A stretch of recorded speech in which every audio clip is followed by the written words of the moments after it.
Hello everyone समस्त को मोर आंतरिक नमस्कार। आपण मानक मो चैनल रे श्री चैनल रे बहुत सारा स्वागत। आज हूँ 29 तारीख 29 एप्रिल आमे एबे जाऊँ हॉस्पिटल रो डिस्चार्ज हो गला अच्छे सब प्रोसीजर बाकी थिला सब कंप्लीट करके मो फ्री हो गली।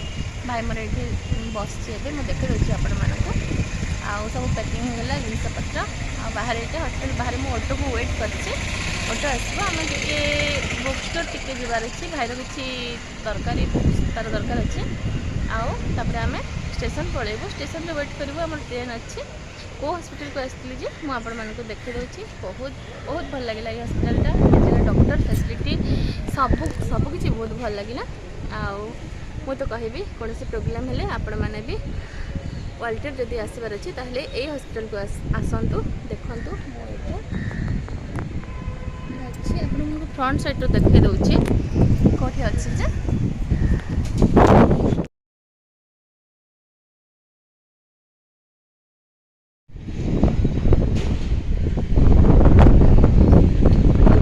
फ्रेंड्स आज नहीं खुशी लगुच टे घर को जाऊँ बेसी खुशी लगुच श्री को देखी बोली।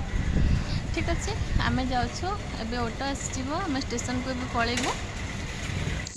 सतरे भगवान को अशेष अशेष धन्यवाद आ समस्त ब्लेसिंग बड़ मानकर आपण समस्त ब्लेसिंग काम करिछि आम भलरे घर को जाऊँ। डॉक्टर कहले मंथली चेकअप आसक पड़ो कहीं मेडिसिन पावर जो डोजटा चेंज होता है सब बेले तो आसक पड़ो।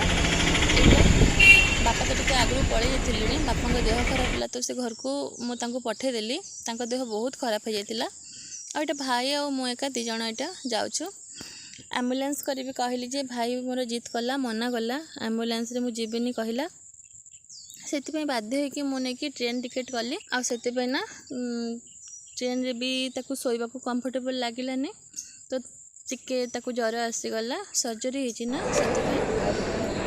एबे से ठीक अच्छे आम तो ये घर को पहुँची गलु। यहाँ मो भयस भी देटा आपण मानक सब तो सेयार कर भी मुझे सेयार कर ये स्टेशन आम पहुँची गलु।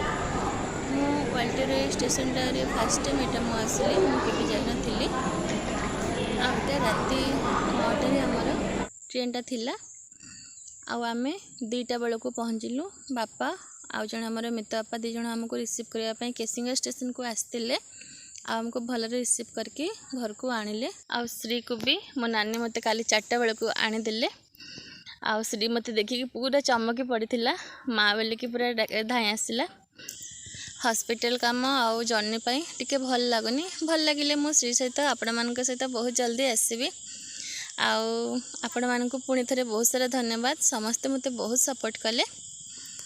ठीक अच्छे फ्रेंड्स आपण मैंने बहुत भलरे था यहाँ मोर भगवान ठारे प्रार्थना आसबि गोटे नुआ भिडियो भिडियोटी भल लगी लाइक करदेवे। बाय टाटा।